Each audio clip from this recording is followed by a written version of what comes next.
Hoy quiero contarles una historia, o tal vez debiera decir una leyenda. Es frecuente que cuando hacemos referencia al pasado, la historia se funda con las leyendas, pero en cualquier caso vamos con ese relato. Hubo una vez un joven príncipe que salió de caza. Encelado en la pieza que perseguía, se alejó demasiado de sus compañeros y fue sorprendido por la noche. Rendido de fatiga, decidió dormir en el mismo desierto, y lo hizo junto a una extraña escultura en piedra que la arena cubría casi por completo. Y en sueños, aquella colosal figura de piedra le habló. Serás faraón, y me librarás de toda esta arena que me ha sepultado, para que así los hombres puedan contemplarme. Y el joven príncipe, pasado el tiempo, fue convertido en faraón y recordando aquel sueño, hizo quitar la arena que cubría a la esfinge para que así los hombres la admiraran. Ese faraón se llamó Tutmosis IV y dejó grabado su nombre en la esfinge como testimonio de aquel compromiso. Poco más sabemos de esta escultura colosal, ni su sexo, ni su destino, ni la identidad de aquellos que la erigieron en el desierto. Tantas son las preguntas no resueltas en torno a la esfinge que ella misma ha quedado como símbolo del misterio.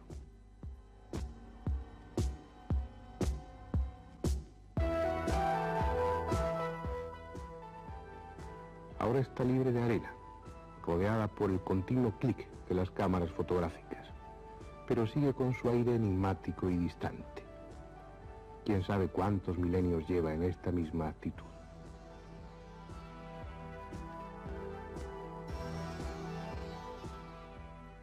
Aunque nada sepamos de su historia, era una visita obligada.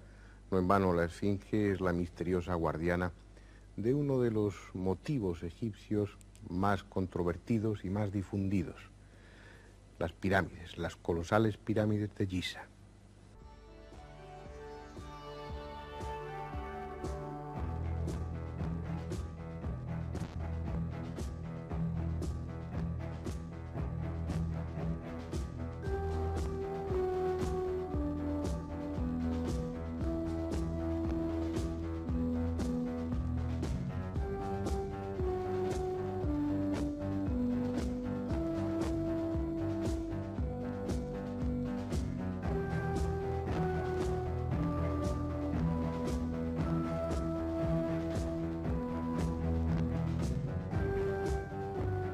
Ahí están. Son las colosales montañas artificiales que han inflamado la imaginación de tantos viajeros y de tantos escritores. El testimonio silencioso y casi eterno de una cultura desaparecida. Si, como dicen los antiguos egipcios al relatar su propia historia, fue Imhotep, el extraño hombre dios, quien les enseñó a construir pirámides de piedra, debía ser muy grande su conocimiento. Pues aún hoy seguimos sin saber explicar adecuadamente de qué método se sirvieron para edificar estos colosos en los que ni una sola pulgada está dejada al azar. Es esta, la más grande de Giza y de todo Egipto, la que a los ojos de los hombres de hoy guarda más misterios. Su verdadero nombre no es el de la Gran Pirámide, sino, según Pochan, el de Horizonte Luminoso de Jufu. 203 hileras de piedras gigantescas, 139 metros de altura, un volumen de unos 2.600.000 metros cúbicos y una masa de 7 millones de toneladas. Su época de construcción entre el año 4829 y el 4766 a.C., es decir, hace más de 6.500 años. En la época en la que reinaba el faraón Keops, segundo rey de la cuarta dinastía de Manetón y 28º rey de Egipto a partir de Menes.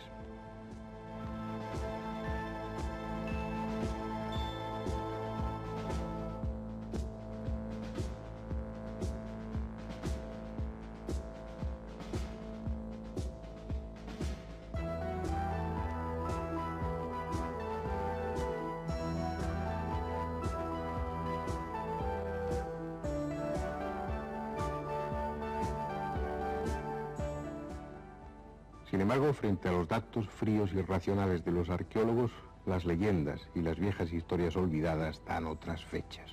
Como si la Gran Pirámide mereciera por su misterio proceder de la época oscura en que el hombre convivía con los dioses. El escritor árabe Masudi dijo que la Gran Pirámide era una crónica del tiempo pasado y del tiempo futuro, una muestra de los conocimientos científicos de los antiguos egipcios. Construida 300 años antes del diluvio universal por el rey Surid, quien tuvo una visión de lo que iba a suceder. Abu Zayd Balkhi, un historiador árabe, se basa en unas inscripciones para afirmar que la Gran Pirámide fue edificada en la época en la que Lira se hallaba en el signo de Cáncer, hace unos 73.000 años. Hay otros que hablan de 150.000 años de antigüedad. Antes de seguir adelante es preciso dilucidar una cuestión. Hay razones para dar a la cultura egipcia mucha más antigüedad de la que aparece en los textos convencionales, en los libros que pudiéramos llamar oficiales, o no es así. En la visita que hicimos al Museo del Cairo, allí no me supieron o no me quisieron decir nada en torno a una expedición que unos años atrás habían hecho arqueólogos soviéticos y egipcios. Habían hecho unas excavaciones en torno a unos yacimientos poco explotados, el Luan y otros sitios.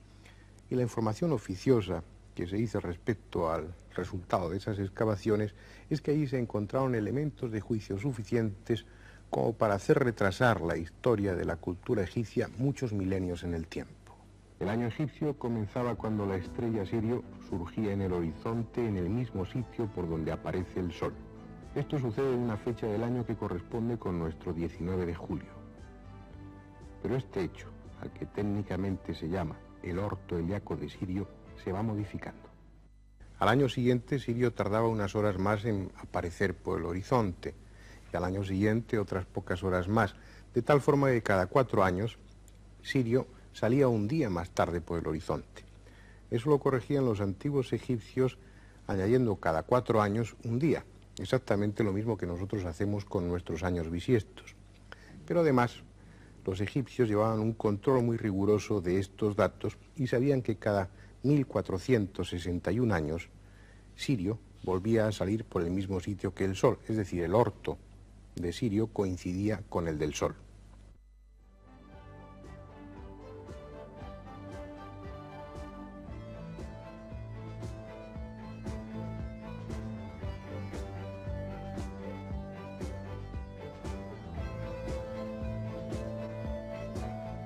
Pues bien, según algunos informes bastante serios, los rusos encontraron en sepulcros no conocidos inscripciones que hablan de 25 ciclos completos de Sirio, es decir, de 25 periodos de 1461 años, o lo que es lo mismo, 36.525 años.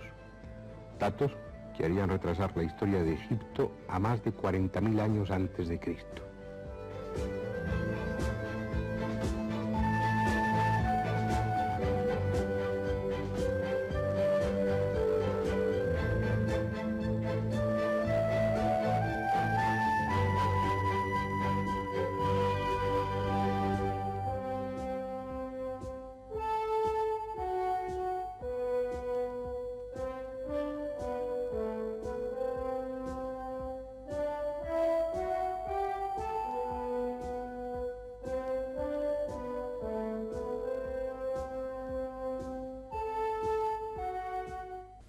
No es un tema resuelto.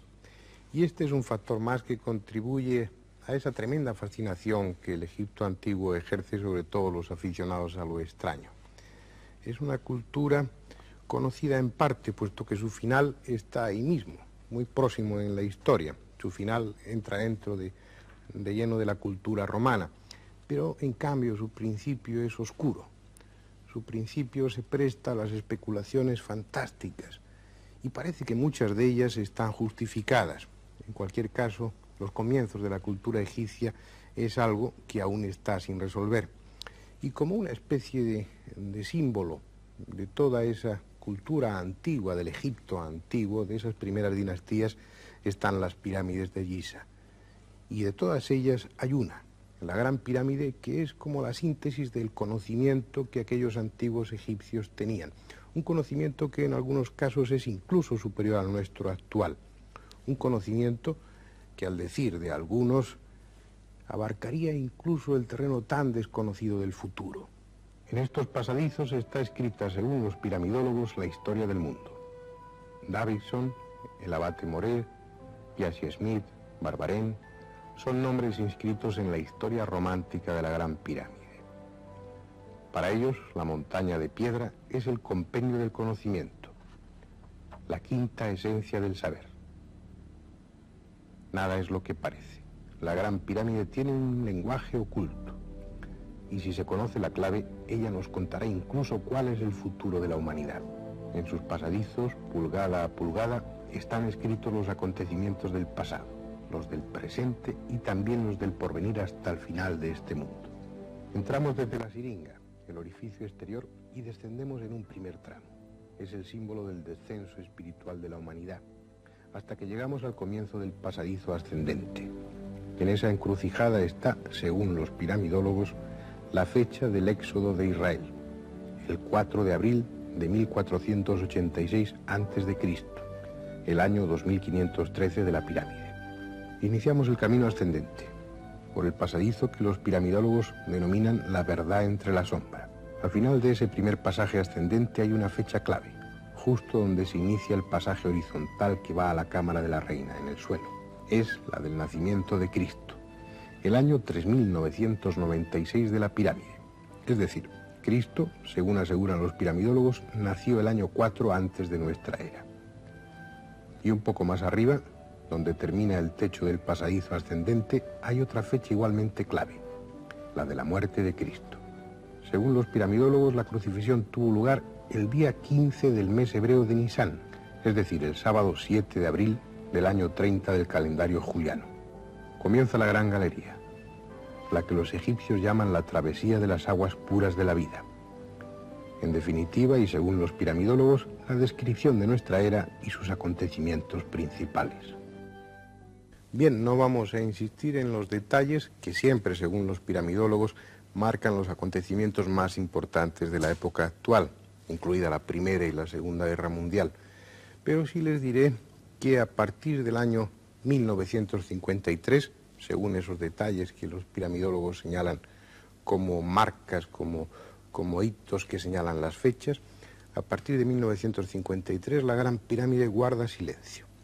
Y la siguiente fecha, y la última que aparece dentro de ese cómputo de los piramidólogos, es el 17 de septiembre del año 2001. La fecha que coincidiría, según siempre los piramidólogos, con el fin del mundo, o cuando menos con el fin de esta época y el comienzo de algo nuevo, de algo diferente.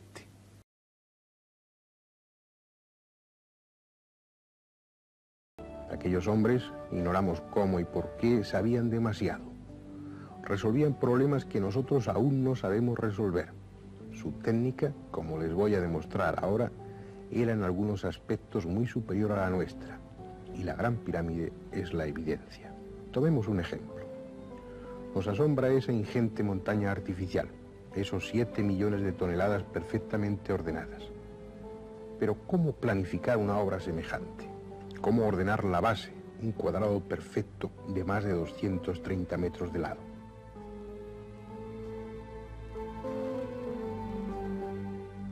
Veamos este esquema. Si tomamos uno de los ángulos de la base de la pirámide, el noroeste, por ejemplo, veremos que es prácticamente un ángulo recto perfecto. 89 grados, 59 minutos y 58 segundos. Ustedes pensarán, no tiene nada de extraño, es relativamente fácil hacer un ángulo recto. Y en efecto es fácil, sobre un papel. En una construcción de esas características las cosas varían. Vean lo que hoy aceptamos como válido en una construcción mucho más pequeña, y eso con toda nuestra sofisticada tecnología actual. La tolerancia actual para un edificio es de 600 milímetros de error en el cierre poligonal y de 600 segundos en la suma angular. ¿Qué clase de gente era la que construyó la Gran Pirámide? ¿Qué clase de gente era la que proyectó y realizó una obra colosal con 3 milímetros de error en el cierre poligonal y 4 segundos de error en la suma angular? Hasta las escuadras que utilizamos en el tablero de dibujo son menos precisas. Y no tenían industria del calzado y apenas utilizaban los metales. ¿Qué es lo que sucede aquí? ¿Miente la historia o mienten las medidas? Cuando tallaron el lecho de la Gran Pirámide sobre una base de roca, dejaron una parte central, señalada exageradamente ahí en el dibujo con una A. Esa parte central la dejaron sin aplanar. Aún así, si tomamos una de las diagonales de la base, la sureste-noroeste, veremos que el error de nivel es de 0,04 milímetros por metro. Aún hoy, utilizando el láser en nuestras mediciones, creo que no podríamos igualar ese resultado. Tal vez no sean bastantes pruebas para los escépticos. Así que tomemos otro ejemplo, la orientación de la Gran Pirámide. Han corrido ríos de tinta en torno a ese tema, pero hay un aspecto aún más sugestivo. No es solo la Gran Pirámide la que está orientada según los puntos cardinales. Al lado hay otro gigante misterioso, la pirámide de Kefren, solo unos pocos metros más pequeña que la de Keops, y ambas están orientadas de la misma manera. Vean este esquema. La Gran Pirámide es la señalada con el número 1 y la de Kefren con el número 2. Ambas están orientadas al norte y ambas con el mismo error, 5 minutos y 31 segundos. Son absolutamente paralelas en sus caras. Eso no puede ser casualidad, si lo unimos además a los datos anteriores. El problema está en los medios para conseguir ese resultado. Como dice acertadamente el doctor Álvarez López, para ello se requieren, además de teodolitos de alta precisión, cintas de Invar, niveles ópticos, termómetros de Beckmann, un conocimiento exhaustivo de la física de los metales y la aplicación de las curvas de error de Gauss. Y los antiguos egipcios no tenían nada de eso. Los antiguos egipcios eran, según la historia, unos seres medio analfabetos que arrastraban tremendas piedras por unas rampas gigantescas. Según esa historia y según los arqueólogos convencionales, los egipcios no tenían medios técnicos, pero a cambio eran muy ingeniosos. También podríamos añadir aquí que los egipcios antiguos eran los seres con más suerte del mundo. Al final, no sé cómo se las arreglaban, pero conseguían que sus medidas fueran exactas. Claro está que seguramente era por casualidad. Debió ser así. Debió ser casualidad que al dividir el perímetro de la base de la pirámide por la altura, el resultado sea pi, es decir, 3, 14, 16. Ahora que si no es casualidad, aquellos hombres tenían una ciencia extraordinaria y los esquemas de la historia son falsos. Y lo cierto es que en unos minutos hemos acumulado demasiadas casualidades. Pero vayamos con la última. No porque no queden más, sino por no hacer este programa tedioso. La última, pero tal vez la más extraordinaria. Hoy la vemos desnuda, pero hubo un tiempo en que la Gran Pirámide estuvo vestida de un muro de revestimiento, pulido como un espejo y pintado de rojo. Apenas quedan un par de piedras de ese revestimiento, y eso gracias a que durante siglos estuvieron cubiertas por las arenas del desierto. Pero esas pocas piedras de revestimiento son otros tantos enigmas sin respuesta. Fueron tallados en otra parte, perfectamente terminados. En total eran unos 25.000 prismas perfectos de mármol. Cada uno de ellos pesaba 16 toneladas. Su error de paralelismo es de 0,03 milímetros por metro. Para que se hagan una idea, los prismas ópticos de unos prismáticos modernos están normalizados para 60 segundos de error. Los prismas de la Gran Pirámide, 500.000 veces más grandes, están normalizados para 5 segundos de error en lugar de para 60. Esto significa una capacidad técnica prodigiosa, increíble, muy superior a la actual. Sobran los datos. Podríamos acumularlos durante horas. Nada se entiende, nada es lógico. Allí están, silenciosas, indiferentes, ajenas al tropel de turistas que cada día las mancillan. Como hace un siglo, como hace 5.000 años, ellas guardan su secreto. Alguien extraordinariamente sabio, extraordinariamente técnico, dotado de conocimientos que aún hoy nos abruman, dibujó unos planos y dirigió unas construcciones sin posible comparación con cuanto se ha edificado en este planeta.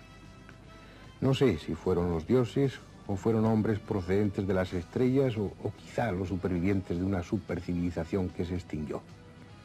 Solo conocemos su obra, y sabemos por ella que fueron los más grandes, los auténticos reyes del pasado.